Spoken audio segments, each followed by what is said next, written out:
Okay, today I'm going to go through the process that I'm kind of following to create some art for the baby's room. What we wanted to do is make sure that we didn't kind of zone in on um, girl stereotype things, but also allow our daughter to experience all the same things that girls do.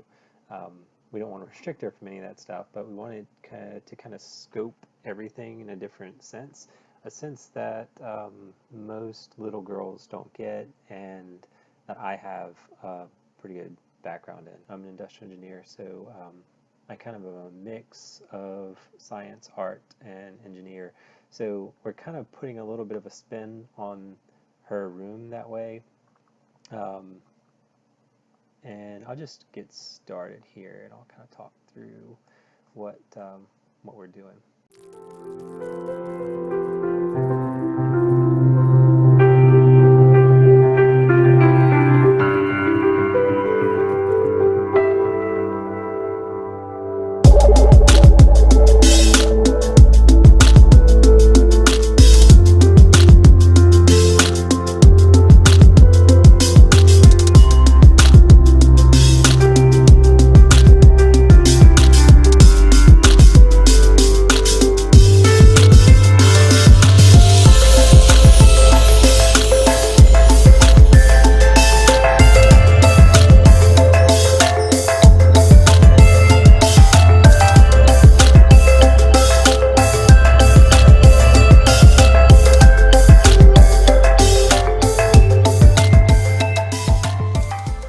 Hey guys, sorry, I wanted to record audio while I was doing all the editing and all the drawing on this, but the audio quality came out really bad and it was a lot of me rattling on.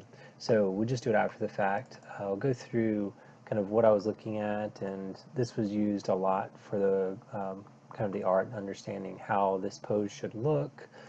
And then I was trying to get a feel for motion, so I pulled some aspects of this in there as well. And then the other pieces of this, or the other piece that's going to go with this, I should say, is this.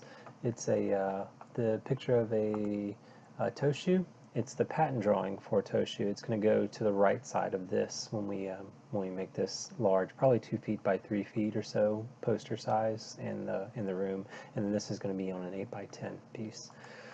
There's a lot of forces that we put in here, and I'll go through those now. So this is the downward force that your body places on the earth. So it's essentially what's the force that's caused by your weights, mass times acceleration in our case, that's gravity.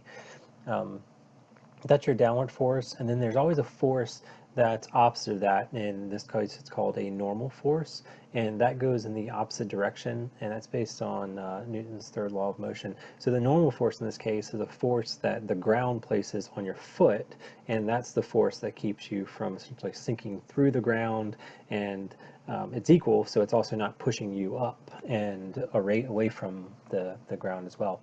Where those two meet, that's where all your friction is in a move like this, because she is spinning on her toe there, and then your energy rotation is going this way. And then this is the formula for inertia. So inertial rotational inertia here, and then this is centripetal force here, which is pushing inwards on the dancer, and that's just the radius of the turn. And then this piece in the middle, that's a symbol for the center of mass here, or the center of gravity in some cases, but that's center of mass. And then the rotational axis, which goes down the middle of this dancer. And then this is an image that I've been working on that I really like the feel of and the meaning behind. This means a lot to us with respect to our daughter. It's just an infinity sign with a heart around it. It does have a special meaning, and I may go through that in a later video, but you'll see it in the top right of these videos probably moving forward. But that's kind of how the art came together. I really like the piece. It's probably the only piece I'm really going to do too much on. The other pieces I think we're just buying. I think they're going to be patent drawings. But this piece I really love. I love how it came out. I like how it's sketchy, and it took, as you probably noticed in the video, it took forever to write this word energy, just because I don't like my own handwriting. But I did want it to be handwritten as opposed to typing any of this stuff out. So that's the piece, and I hope you guys enjoyed it. I hope you learned at least a little something in this. I didn't really go through too much, but if you guys have any questions, you can just send them my way, and I'll show you more of the room as we move forward. Thanks for watching.